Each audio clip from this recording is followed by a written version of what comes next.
ఈరోజు పేపర్లో పొంగులేటి శ్రీనివాసరెడ్డి గారు పొన్నం ప్రభాకర్ గారు ఇద్దరు కూడా కేటీఆర్ గారు భయపడి ఎవరో వల్లబేయడానికి కేంద్రంలో ఉన్న అధికారంలో ఉన్న పార్టీతో ఏదో చర్చించడానికి పోయినట్టు తీవ్రమైన వ్యాఖ్యలు చేసిండ్రు. అయ్యా శ్రీనివాసరెడ్డి గారికి నేను చెప్పాల్సింది ఏంటంటే, మొన్న వాళ్ళ ఇంట్లో ఈడీ రేడ్ జరిగింది. వాళ్ళ అన్ని సంస్థల మీద ఈడీ రేడ్ జరిగింది. మరి ఈడీ రేడ్ జరిగినాక జనరల్గా ఈడీ వాళ్ళు ప్రెస్ కాన్ఫరెన్స్ పెడతారు, ఏమేమి దొరికినాయో లేకపోతే ఏమైనా సంగతి చెప్తారు. మరి ఈడీ రేడ్ జరిగి ఇప్పటి వరకు కూడా ఏం ఐడెంటిఫై చేసిండ్రు, ఏం కేసులు రిజిస్టర్ చేసిండ్రు, ఈ రోజు దాకా ఒక్క మాట కూడా చెప్పలేదు. ఏమేం రికవరీ చేసిండ్రు, ఏం దొరికినాయి, ఏం సంగతి అని ఇప్పటిదాకా ఒక మాట కూడా చెప్పలేదు.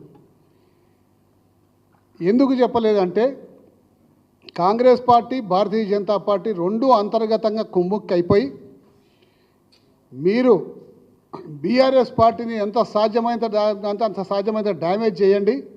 బీఆర్ఎస్ పార్టీ డ్యామేజ్ అయితే రేపొద్దున రెండో పార్టీగా ఆ స్థానంలో మేము వస్తామని చెప్పి బీజేపీ పార్టీ కాంగ్రెస్ పార్టీతో కుమ్ముక్కైపోయి ఇటువంటి సహకారాలు కాంగ్రెస్ పార్టీకి అందిస్తున్నారు. కాబట్టి ఈడీ రేడ్ జరిగినా ఇప్పటి వరకు కూడా ఒక్క వార్త బయటికి పొక్కలేదు. అంటే కాంగ్రెస్ పార్టీ భారతీయ జనతా పార్టీ అంతర్గతంగా రెండు ఒకటైపోయి రెండు కలిసి బీఆర్ఎస్ పార్టీ మీద అటాక్ చేద్దామని చెప్పేసి నిర్ణయించుకున్నాయి. మీరు ఇప్పటి నుంచి రేవంత్ రెడ్డి గారు మాట్లాడిన మాటలకు వెంటనే ఆరోపణలకు బండి సంజయ్ కానీ లేకపోతే కిషన్ రెడ్డి గారు కానీ ఏ విధంగా రియాక్ట్ అవుతుందో సంగతి మీరు ఒకసారి గమనిస్తే అర్థమైపోతుంది. నువ్వు బీజేపీ తోటి కుమ్ముక్కైపోయి ఈడీ యొక్క వార్త బయటికి రాలేదు. మాకేం కర్మ, ఇవాళ కొన్ని టెండర్ల గోల్మాల్ విషయంలో కేంద్ర మంత్రికి రిప్రజెంట్ చేద్దామని చెప్పేసి కేటీఆర్ గారు పోతే అడ్డగోలి మాటలు పొన్నం ప్రభాకర్ గారు పొంగులేటి శ్రీనివాసరెడ్డి గారు ఈ విధంగా మాట్లాడుతున్నారు. మొన్నటికి మొన్న మీరు ఏదో ఒక కేసులో అయినా నిరికిద్దామని ప్రయత్నం చేస్తే అప్పుడు మలేషియాకు తెలంగాణ మహాసభలు మలేషియాలో ఉంటే మరి మలేషియాకు పోతే పారిపోయిందని చెప్పేసి మళ్ళీ మీరు అంటారని చెప్పి మలేషియా ట్రిప్ క్యాన్సిల్ చేసుకొని ఇక్కడే ఉన్నా మీకు పుట్టినరోజు శుభాకాంక్షలు, మీ ఏ ఆర్గనైజేషన్ని ఏసీబీనా ఈడీనా ఎవరిని పంపిస్తారు రమ్మని చెప్పండి, నేను ఫేస్ చేస్తాను సిద్ధంగా ఉందని చెప్పిన ధైర్యశాలి కేటీఆర్ గారు అని చెప్పేసి సందర్భంగా మనవి చేసుకుంటా ఉన్నాం. టెండర్ల గోల్మాల్లో కుంభకర్ణ మీద దొరికిపోతారని చెప్పేసి భయంతో కేటీఆర్ గారు అమృత్ టెండర్ల విషయంలో భయంతో ఈ విధమైనటువంటి ఆరోపణలు చేస్తుంది తప్ప ఇది దివాళకోర రాజకీయానికి ఒక నిదర్శనం. ఎప్పుడు వేస్తే అభివృద్ధిని పక్కకు పెట్టిండ్రు, వాగ్దానాలు పక్కకు పెట్టిండ్రు. కేసీఆర్ గారి కుటుంబాన్ని ఏ విధంగా టార్గెట్ చేయాలి, ఏ విధంగా వాళ్ళని నష్టం చేయాలి, ఏ విధంగా వాళ్ళని ఇబ్బందులు నెట్టాలని చెప్పి కేవలం ఒకే ఒక ప్రయత్నం తప్ప ఈ రాష్ట్రంలో ఇంకా ఏమాత్రం కూడా ఏ ప్రయత్నాలు కానీ ఏ అభివృద్ధి కానీ జరుగుతలేదంటే నిజంగా చాలా బాధాకరంగా ఉంది. రేవంత్ రెడ్డి గారు ఈ 340 రోజులలో 26 మళ్ళీ ఈరోజు ఒకసారి 27 సార్లు ఢిల్లీకి పోయిండు. ఈ 340 రోజుల పరిపాలనలో 27 సార్లు ఢిల్లీకి పోయిండు. ఒకసారి 11 రోజులు ఉన్నాడు, ఒకసారి 6 రోజులు ఉన్నారు. పోయినప్పుడల్లా 1.5 డే 2 డే కంపల్సరీ అంటే 50-60 రోజులు దాదాపు కేవలం ఢిల్లీ చక్కర్లు కొడతానికే ఇలా సరిపోయింది. ఇప్పటికి కూడా నిజంగా కూడా మిగతా యొక్క మంత్రివర్గ విస్తరణ కూడా కనీసం చేసుకోలేకపోయింది. మరి ఢిల్లీకి 27 సార్లు పోయి మంత్రివర్గ విస్తరణ లేకపోతే అది డిస్కషన్ అని చెప్పేసి అంటా ఉన్నారు. కానీ ఒక పార్టు కాంగ్రెస్ పార్టీ పనులు చేసుకుంటారు, రెండో పార్టు బీజేపీ తోటి ఏ విధంగా సన్నిహితమవుతుందన్న ప్రయత్నంలోనే 27 సార్లు ఢిల్లీకి పోయిందని చెప్పి ప్రధానంగా మాకు వచ్చిన ఇన్ఫర్మేషన్.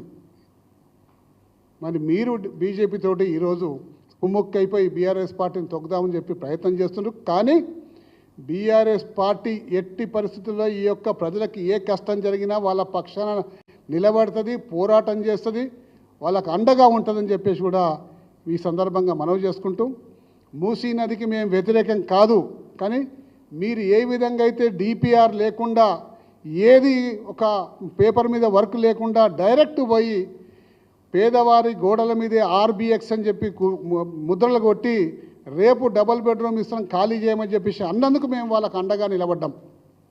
అదేవిధంగా ఇలా లగచర్ల విలేజ్లో 19,000 ఎకరాలు ఆల్రెడీ ఫార్మాసిటీ కోసం సేకరించి రెడీగా పెడితే అదనంగా నీకు ఇంకొక 4,000 ఎకరాలు ఎందుకు కావాల్సిందో సంగతి నువ్వు చెప్పాలి. ఎందుకంటే కేవలం రియాల్టర్లకు అమ్ముకుంటానికే ఇలా కొడంగల్లో 1,100 ఎకరాలు, మరి చుట్టుపక్కల 3 గ్రామాల్లో 1100 ఎకరాలు సేకరిస్తానికి సంసిద్ధమైనవు.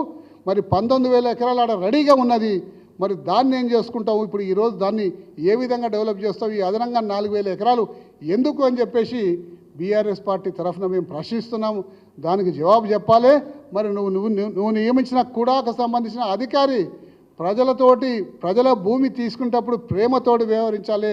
వాళ్ళకి ఏ విధంగా నష్టపరిహారం అందించాలో సంగతి విశదీకరించి చెప్పాలి. వాళ్ళకి అర్థం చేసి చెప్పాలి. వాళ్ళలో ఒకటిగా మెలగాలి. కానీ మీరు ఇస్తారా ఇయ్యరా, మీరు ఇవ్వకుండా రేపు పొద్దున మేము అక్వైర్ చేస్తాము, మిమ్మల్ని తీసి బయటపడేస్తాము అని చెప్పేసి అహంకారపూరితమైన మాటలు మాట్లాడితే ఇలా లగచర్యలు ఏం జరిగిందో అదేవిధంగా రేపు రాష్ట్ర వ్యాప్తంగా అదేవిధంగా జరుగుతుందని చెప్పేసి ఈ ముఖ్యమంత్రి గారు తెలుసుకోవాలని చెప్పేసి కూడా ఈ సందర్భంగా మనవి చేసుకుంటాం.